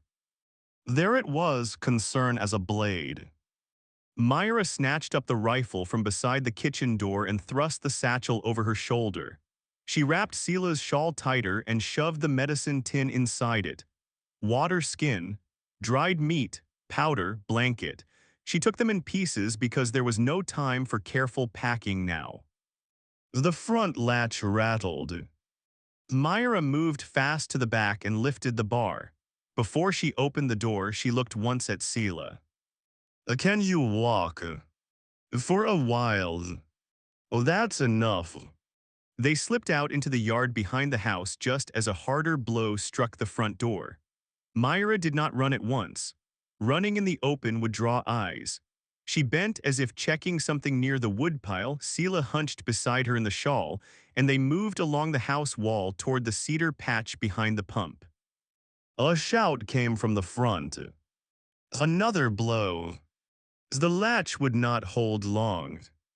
Myra got Sela into the scrub just as the front door gave way with a crack that seemed to split the whole afternoon. Men's boots hit the floorboards inside. She kept moving. The cedar grew thick enough to hide them after 20 yards, but the ground there was rough and root-cut. Sela stumbled twice. The second time she nearly took Myra down with her. Myra hauled her up with both arms and kept them going, angling toward the dry wash as Barton had said. Behind them, voices carried through the trees. Back way. There. A gunshot snapped somewhere high, not aimed true, warning or panic. Birds burst up from the pines. Myra did not look back. The wash bed gave them some cover but little speed. Stones shifted underfoot. Sela's breath came in ragged catches. Once the old woman sagged so hard Myra had to brace her against the bank and almost lost the rifle in the process. I can't, Sela whispered. Oh yes, you can. I'm slowing you. Oh yes. Sela gripped Myra's sleeve with surprising force. Leave me and go. Myra looked at her only once. No. The honesty of it shocked a strange, tired sound out of Sela. Almost a laugh, almost a sob. Myra pulled her forward again. The sun had begun dipping behind the western ridge, throwing long bars of shadow over the wash. The world ahead narrowed into brown dirt, brush, stone, and the single hard fact of distance. Somewhere behind them, a rider found the back trail. Hoofbeats came closer, then farther, then close again as the ground shifted. At the cut through the cedar stand, Myra made the first choice tea. Hat was truly hers alone. Barton had told her to angle south at the fork. Instead, she took the rougher branch east for 30 yards, then cut back through thorn scrub to the south line again. It cost time and skin, but when she heard the riders pass on the cleaner track above, she knew the lie had bought them something. Sela was crying without sound now, not from fear alone, from effort, from a body too old and injured for this kind of road. Myra's own breath tore at her throat. Sweat ran cold down her back though the air had sharpened. Every few steps the satchel slapped her hip and the rifle stock dug into her palm. She shifted it, then shifted Sela more, almost carrying, almost dragging, never fully either. They reached the cut bank near dusk. Below it, as promised, lay the old freight road, half grassed over but still clear enough to follow by eye. Beyond that, farther than Myra wanted it to be, the river line cut silver through the trees.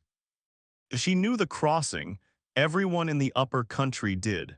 A timber bridge built years back when freight still came heavy through the pass. If it held, they could get to the South Road and maybe to Pratt's Place or farther.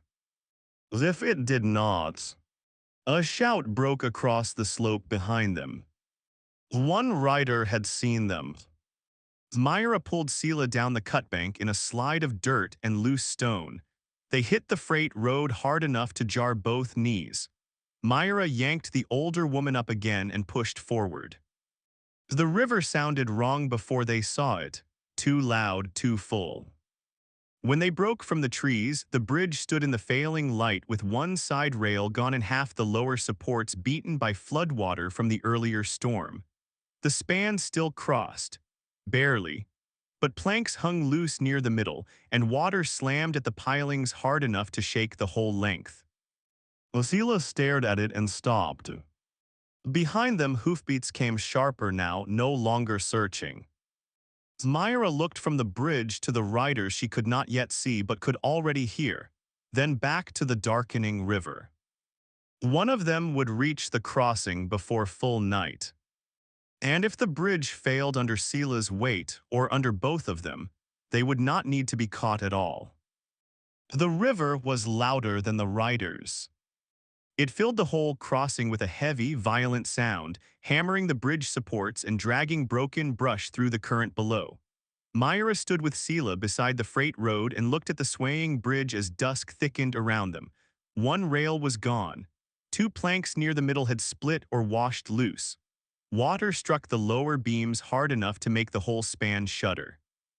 Behind them, hoofbeats came and went through the trees, sometimes near, sometimes farther off. The men tracking them had not yet broken into the open, but they would. Sela gripped Myra's sleeve. No. Myra did not know if the old woman meant the bridge, the riders, or some other night laid over this one. It did not matter. There was no safe choice left, only the least deadly one. She looked along the far bank and saw, near the end of the bridge, the low shape of the old freight shelter built years back for wagon teams caught by weather. One side leaned. The roof sagged, but a lantern showed faintly inside. Someone was there. That changed everything. If they could reach that shelter, they would not be alone with Ellis and his lies. Not fully, not anymore. Myra turned to Sela. Listen to me, we're crossing. Sela stared at the bridge and shook her head like a child refusing a grave truth. It will break. Then we move before they reach us. I can't. Myra caught both her shoulders. You can, you will hold to me and step where I step. The old woman's breath came fast. My legs. As I know. Myra took off the wool shawl from her own shoulders and wrapped it around both of Sela's middle and her own, knotting the ends behind her back so the older woman could not slip far if one of them lost footing. It was clumsy and rough, but it would keep their bodies joined. Then she shouldered the satchel, slung the rifle across her back, and took Sela's wrist. Do not look at the water, she said. Look at me. Another shout came from behind the trees. This time it was clear. There is no more time. Myra stepped onto the first plank. The bridge dipped under their combined weight and then steadied. The wood was slick. Water spray blew up through the gaps. Sela made a weak sound and clung so hard to Myra's arm that the bones hurt. Myra took another step, then another, feeling for each plank before shifting weight. By the fifth step, the bridge had begun to move beneath them in a slow, living way, not falling, not safe. The river below was brown and full of pieces of the mountain itself. Branches and foam and broken things shot through with white. Keep going, Myra said. Sela's breath shook against the side of her neck. I hear him. I know. He is behind us. And he was now. Myra heard the riders break from the trees and rein in hard at the crossing. Oh, Myra. Alice's voice cut over the river. Oh, she did not turn. Stop there. Oh, she took another step. You'll drown her. Still she did not turn. If she looked back, fear might root her where she stood. The wood shifted underfoot again. Myra dragged Sela another pace. The old woman's shoes slipped. Myra braced both of them with one hand on the remaining rail post. At midspan, the broken section loomed. Two planks had split near the center, leaving an uneven gap wide enough for a boot to vanish through. Water punched up under it in bursts of cold spray. Myra stared at it once, judged the space, and said, lift. Sela did not move. Myra, Ellis shouted again, closer now. This has gone far enough. Hand her over and I'll see you left in peace. That nearly made her laugh, left in peace. After the house, the search, the road, the fire. Lift, Myra said again, sharper.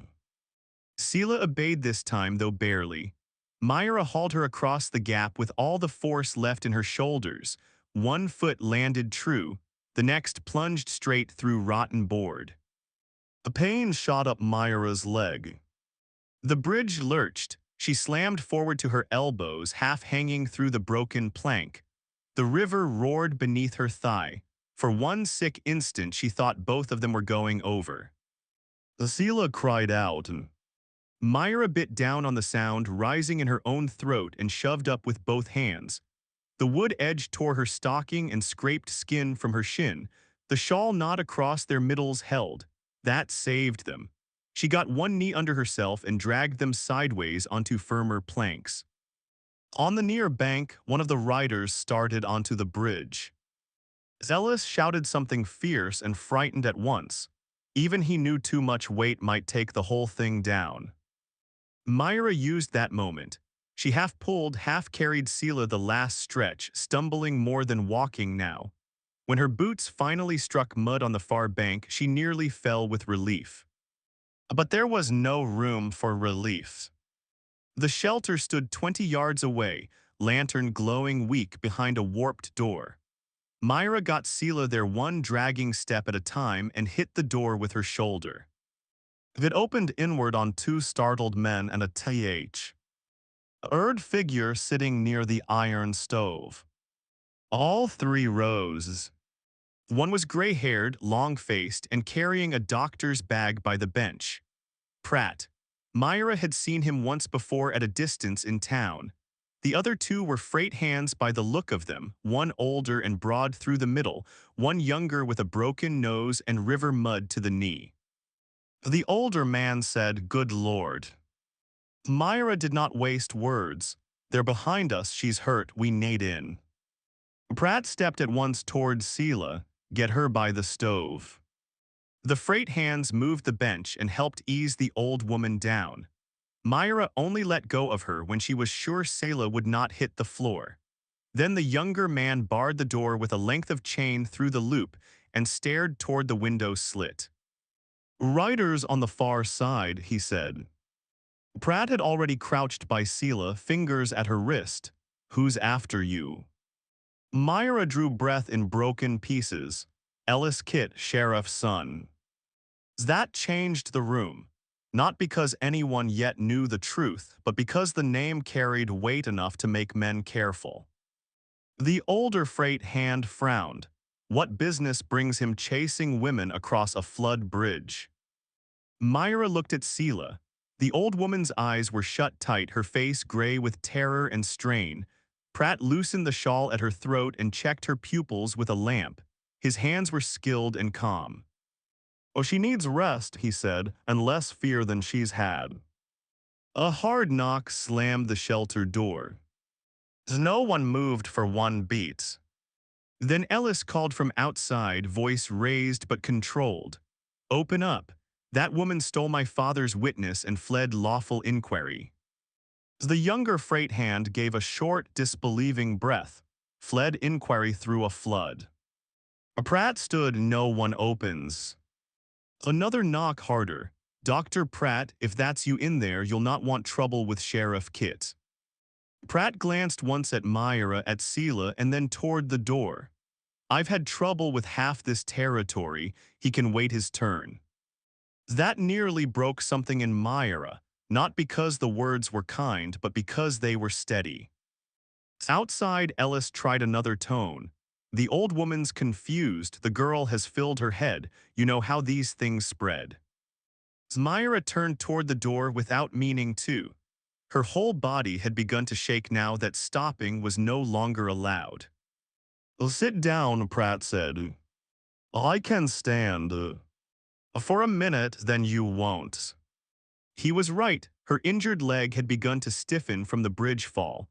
Her hands throbbed under the old burns and fresh scrapes. Mud dried on her hem in dark streaks. She sat on the end of the bench only because Sela was there, and she would not fall farther than that from her. Outside came the sound of more horses and low male voices. Not just Ellis now, at least two others. Myra looked toward the window slit. "He won't leave." "No," said the older freight hand.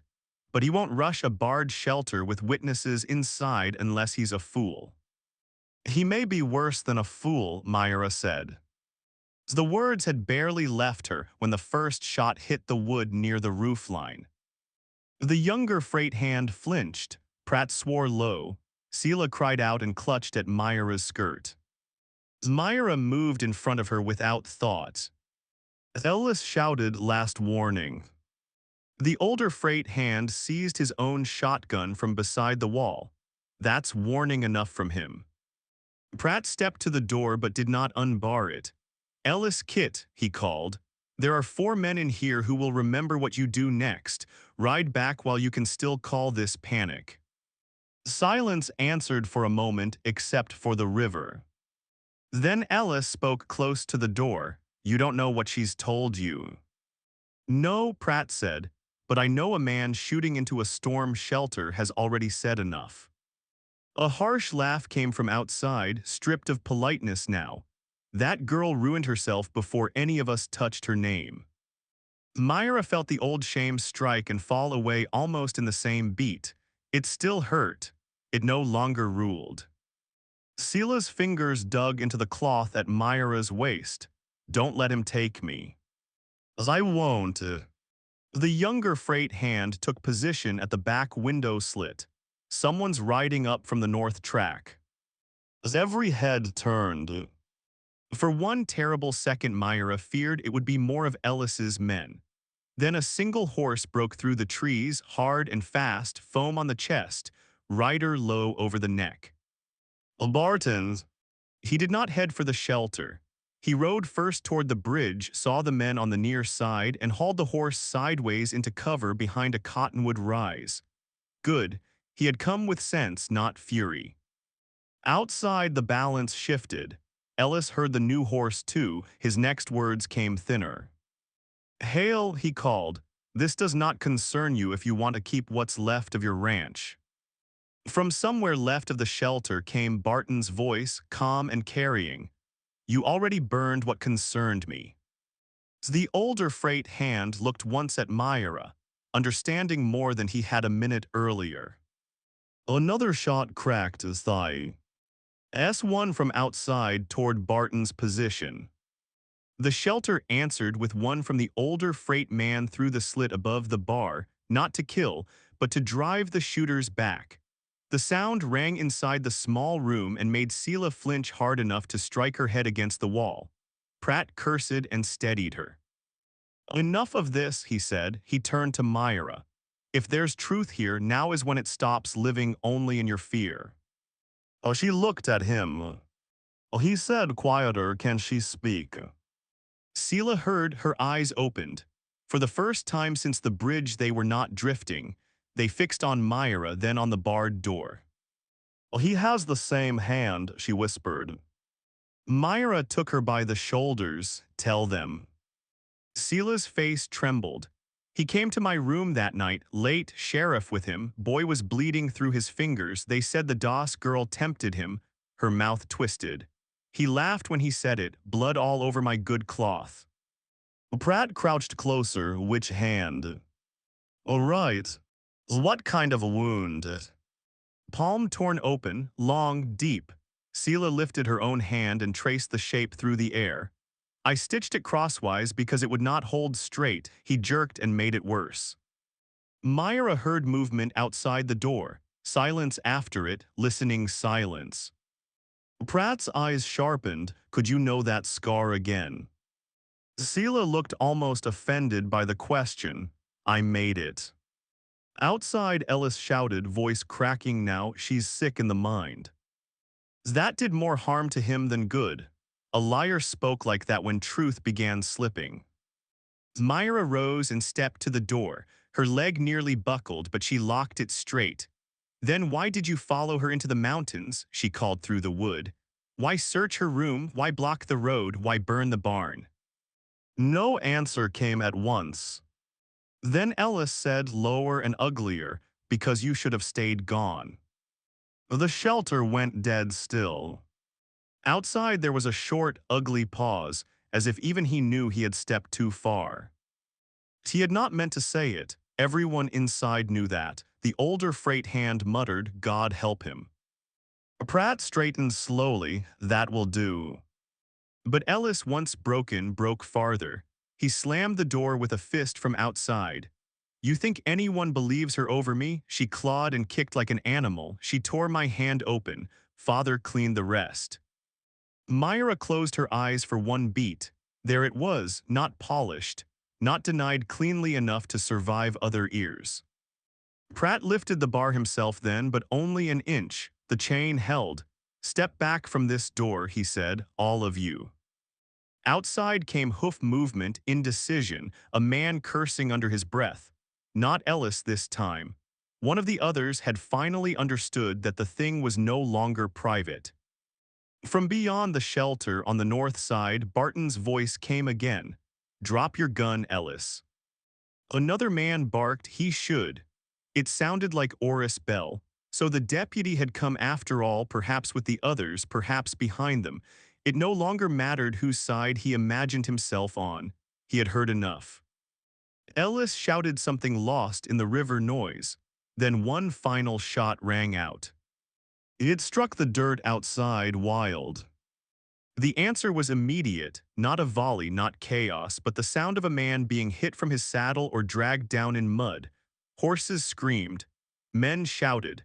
Then, after one long moment, quiet spread over the crossing in broken pieces. Pratt waited. The older freight hand kept the shotgun trained on the slit. At last Barton said, "It's done." No one in the room moved right away. They needed the words to prove themselves true. Pratt lifted the bar fully and opened the doors. Night had nearly fallen. The river flashed dark silver below the bridge. On the muddy ground outside the shelter, Ellis Kit knelt with one arm twisted behind him by Oris Bell. Barton stood a few yards off, hat gone, shirt dark with rain and sweat, rifle low but ready. The hired man who had ridden with Ellis on the roadblock stood beside the cottonwood with both hands raised, all fight drained from him. Ellis looked up when Mira stepped into the doorway. Mud streaked his face, hat lost, good coat torn at one shoulder, yet what marked him most was not the disarray, it was the fear, real now, no father's office near enough to stand inside, no closed room, no woman alone. His right hand was bare where the glove had been stripped away in the struggle. Even in fading light, the old scar showed across the palm. Sela saw it from inside the door and made a sound like something breaking loose after being pinned too long. "That's it," she said. "That's my stitch." No one laughed, no one questioned her. Pratt stepped out behind Myra. "I heard him," he said to Oris Bell, and then to the freight men, "You heard him." They nodded. The younger one added, "He said enough to hang his own name." Barton looked at Myra then, not past her, not over her shoulder, but directly at her face. There was blood at his temple where some branch or thrown shot Ha. D grazed him on the ride in. He said nothing. He did not need to. The moment did not belong to him. It belonged to the woman who had dragged an old witness across a breaking bridge and held her there long enough for truth to pass out of private hands. Only then did Myra feel her body stop. The strength that had kept her upright from the cut bank to the bridge to the shelter simply ended. Her bad leg folded. Barton moved, but Pratt was closer and caught her under the arm before she hit the threshold. Myra tried to say she was fine. The words came out wrong. Through the blur of pain, cold, and spent fear, she saw one last thing with perfect clarity. The lie was no longer stronger than her body. When Myra woke, the room was quiet. Not the strained quiet of waiting for a knock or listening for riders in the dark. A different kind. A tired, ordinary quiet shaped by walls that had held through one more night. For a few seconds, she did not know where she was. Then she saw the low shelf with the chipped basin, the square window, and the fresh cloth tied around her shin. The side room at the Hale house. Someone had taken off her muddy boots. Someone had set a cup of water on the washstand and laid folded bandages beside it. Morning light sat pale on the floorboards. She pushed herself up too fast and had to stop when the world leaned. The door opened almost at once. Barton stood there holding a plate with bread and 2 slices of cold salt pork. He had shaved badly. A nick showed at his jaw. The cut at his hairline had been cleaned. He looked as though he had not rested much at all. "You should be lying down," he said. "I thought I was." He set the plate on the washstand. "You were for nearly a day." Myra looked toward the window, Sela. "Sleeping now better than she has in days." "And Ellis." Barton leaned one shoulder against the frame, the way a man might if he meant to stay only a minute and knew it would become longer. Bell took him down under guard with Pratt and the freight men. Too many ears heard too much for Kit to fold it away. Myra let that settle. "Well, the sheriff," she asked. "Still sheriff today," Barton said. "Maybe not long."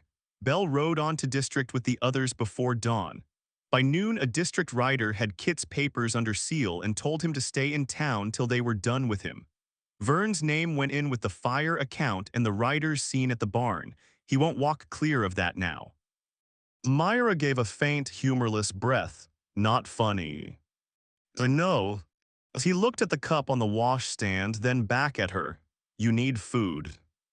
She did, though appetite had not yet returned. She took the bread first because it was easier. Barton remained by the doors.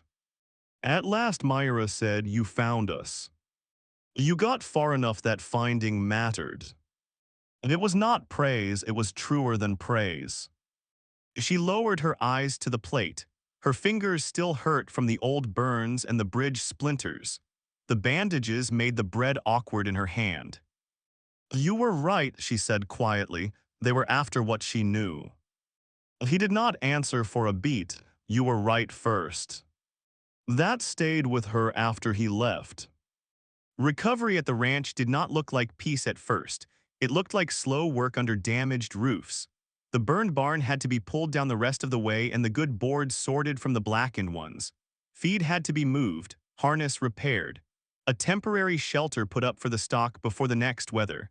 The house itself needed smoke scrubbed from the porch side and one roof edge patched where sparks had eaten through. No one had time for grand feelings. That suited Myra.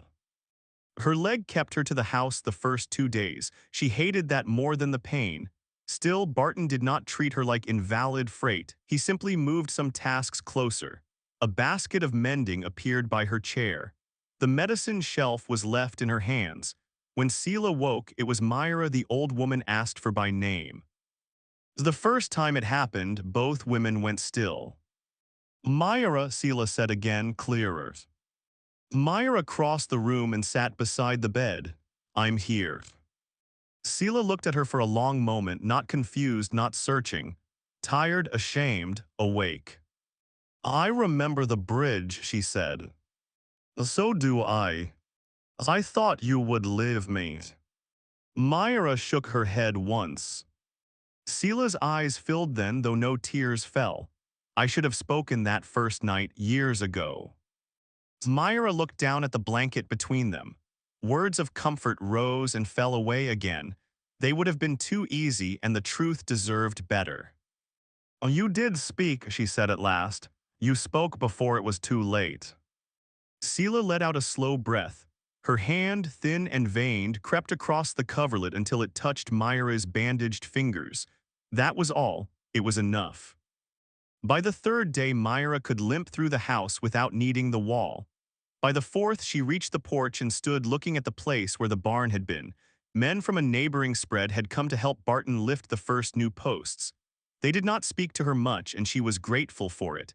If they had heard what happened, they did not come carrying curiosity to her door. They came with hammers.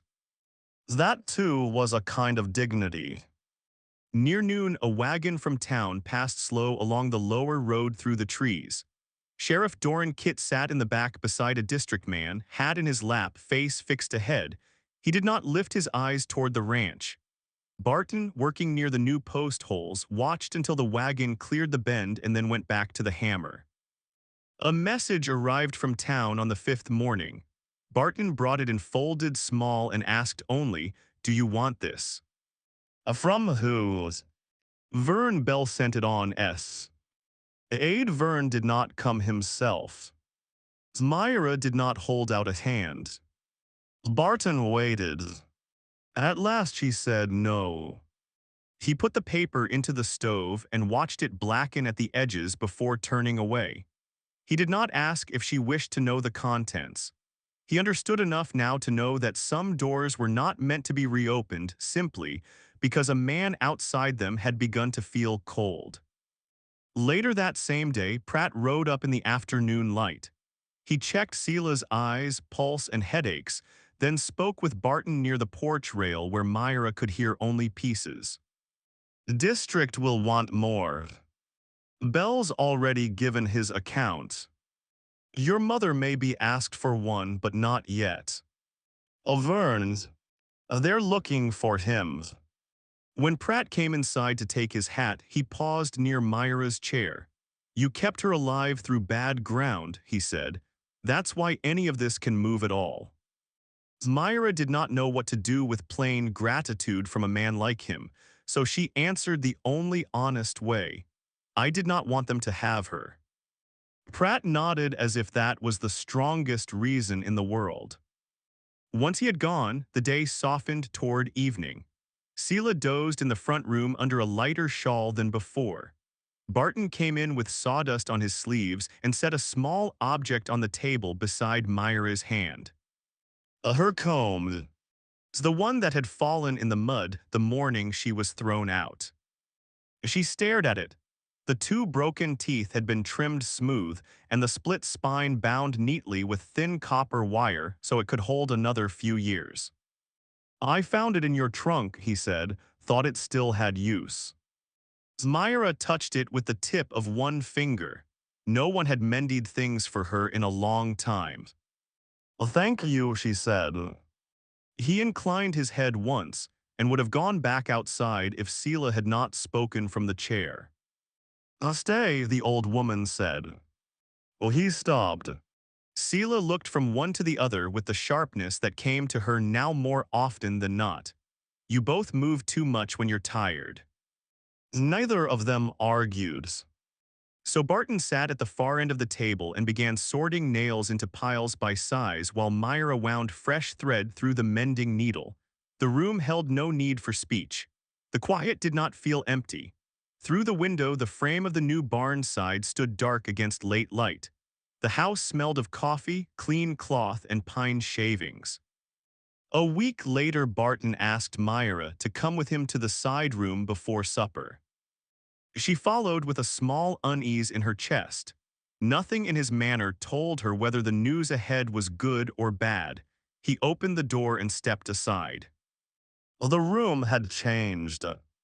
Not much, that was what made it matter. The sticking latch had been repaired. The window frame had been sealed where wind used to slip through. A narrow shelf had been fixed to the wall above the washstand.